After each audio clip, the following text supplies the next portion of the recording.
And let's begin with Premier Smith rising in the legislature Wednesday, addressing criticism from across the country to her diplomatic efforts south of the border. They want this lady and Alberta to just sit down and shut up. Well, here is my response to that. I will not be silent. Alberta will not be silent. We will not be pushed around and called traitors for merely having the courage to actually do something about our nation's and province's predicament other than merely indulging in self-righteous tantrums. Danielle Smith is in Florida today, where she's to share the stage with podcaster Ben Shapiro at a fundraiser for pro-America organization PragerU. And while the opposition demanded she cancel the trip, calling it a waste of taxpayer money, Smith defends the move, saying she's trying to influence Shapiro's followers and their connections to the U.S. president in the hope of changing his mind on continually rising trade tensions. Donna, as a former MLA who sat at the cabinet table, what strikes you about the Premier's lengthy statement to the legislature, the message it conveyed? She's been targeted. She's been sidelined. They want to bench her from Team Canada. I'm glad she did it. I think it's a really, really important piece. It's not just Trump we're dealing with. We're trying to build Team Canada, and she is being identified as somebody who's not welcome on the team. It's a movie we've seen many times in Alberta, and I'm not a victim, and I don't think Albertans are either. That was certainly the message delivered when I went around the province with the Fair Deal panel the first time, and there may be a second time. It's just we have a voice. We do not want to turn off the tap on oil and gas like Ontario did with electricity.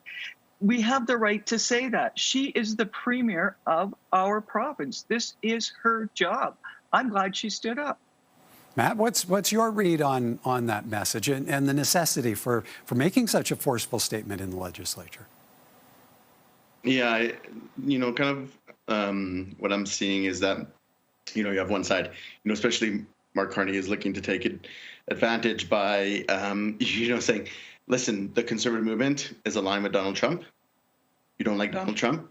Vote for the Liberals, right? And so, that you can see the hedging that's going on here. At the same time, I think where people are getting wrong is by trying to say, is Danielle Smith part of, Team Canada, Team Alberta, or is she part of this conservative movement in the States?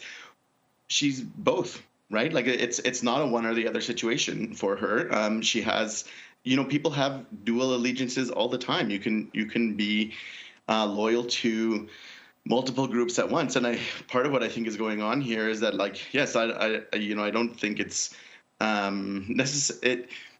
She certainly is trying to do things in terms of what she thinks is in the best interests of Alberta.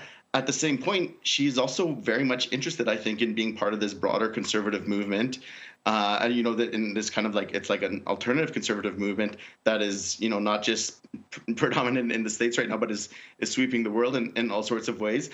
And I think we have to realize that she has some allegiance there as well. Donna, in the wake of the Breitbart interview controversy, where do you weigh in on the level of the degree of criticism that's been leveled at the Premier in recent days? How warranted is that criticism around the potential for interference in the election, the synergies between Pierre Poilievre and the Trump administration? I've looked at it really closely because I think it's a really big point, and people are, as you point out, are really, pushing this. She's encouraging political interference by Trump. Well, my goodness, Trump understands our divisions probably as well as we do. He's playing us. Was it naive?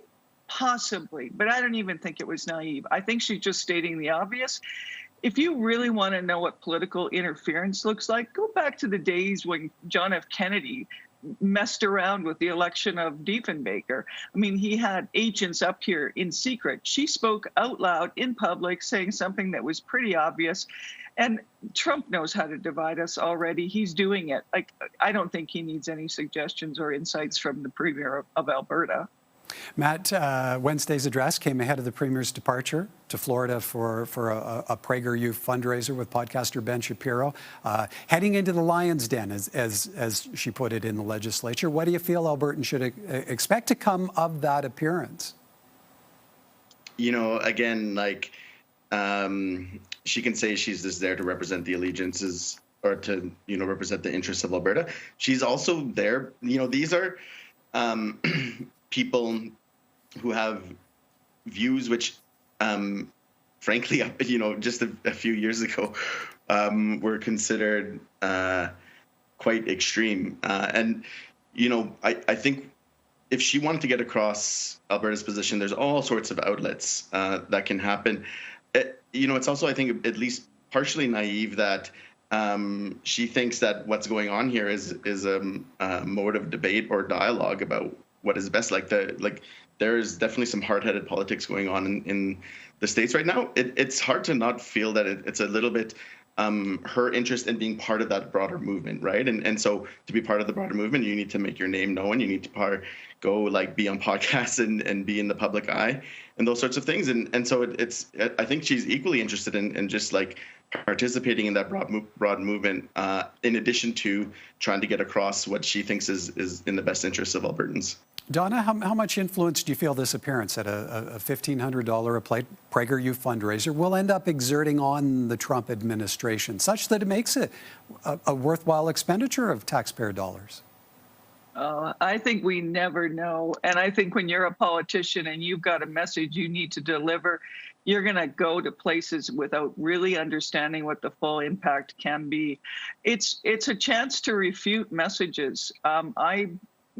She's got it. She hasn't got endless time and endless resources. So she has to decide, is this the best choice? I don't know the answer to that question because I don't know where the invitations lie.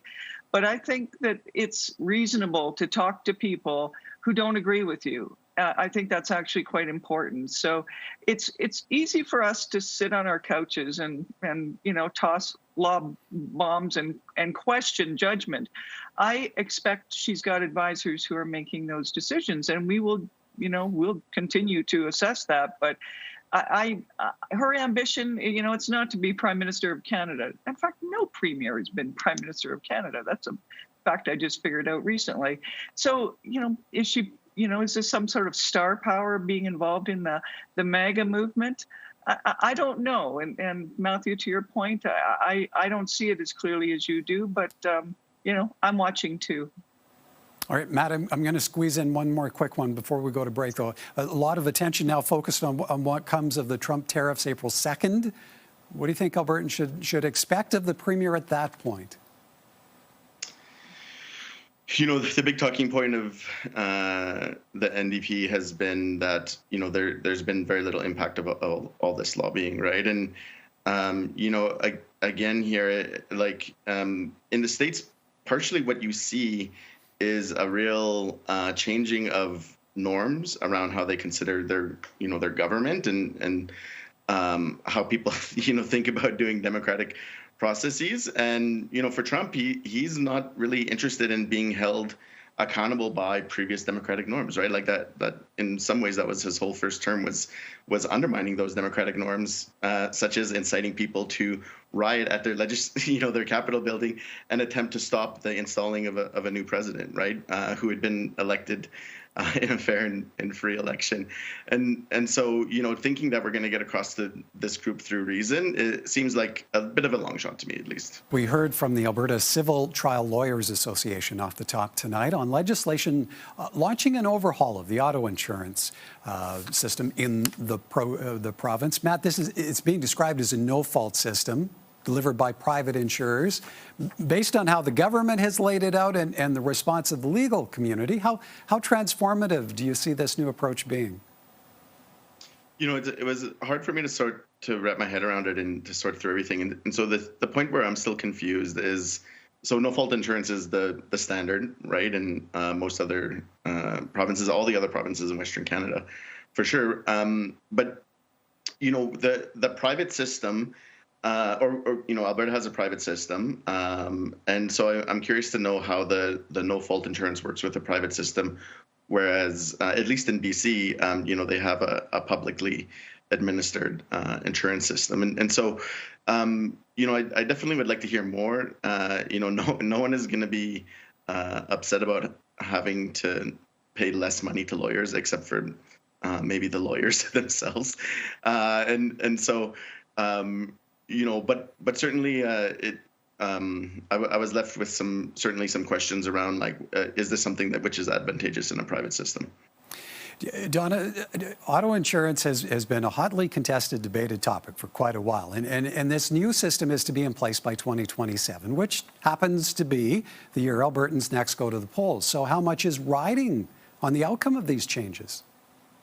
I think they better know what the private sector is going to do in terms of costs. And as Matt said, nobody's going to be crying that lawyers don't get paid. And I think what they're projecting is between 650 and 800 lawyers will lose their livelihood because of this. Now, I'm a member of that alumni, so I probably will get shot for saying this, but if that's the 20%, then that's the 20%. The key is in all of this is, will the private sector premiums reflect that? So I think that's yet to be determined. The Western provinces are, for the most part, no fault. Saskatchewan has a thing where you can opt in or out, so you've got a choice if you want to be able to pursue a legal action, but you get different insurance. So it seems like this is a hybrid. It's really convoluted, even for me with my legal brain on. It's really convoluted. There's a lot of devil in the details. We've got to see if this works.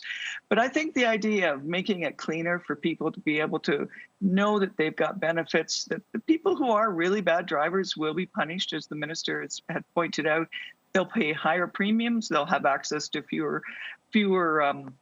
less compensation if there's a problem. And so it seems like there's fairness is reflected. It's a lot of work ahead. Indeed. Okay, one more topic, and that is the government moving to open the online gambling market to private companies. We know that unregulated sites may not provide protections for their players in terms of social responsibility or consumer protection, and we want to change that.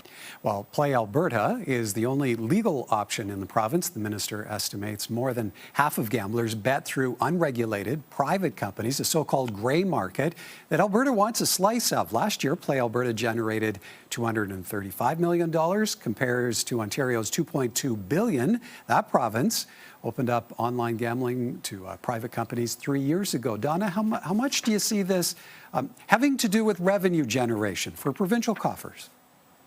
I think there are two big issues here, Michael, and I think they're actually both aspirational and actually really important.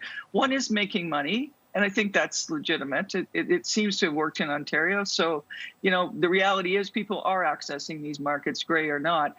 The second one, though, is addictions. And I talked to the minister responsible for addictions about this last summer.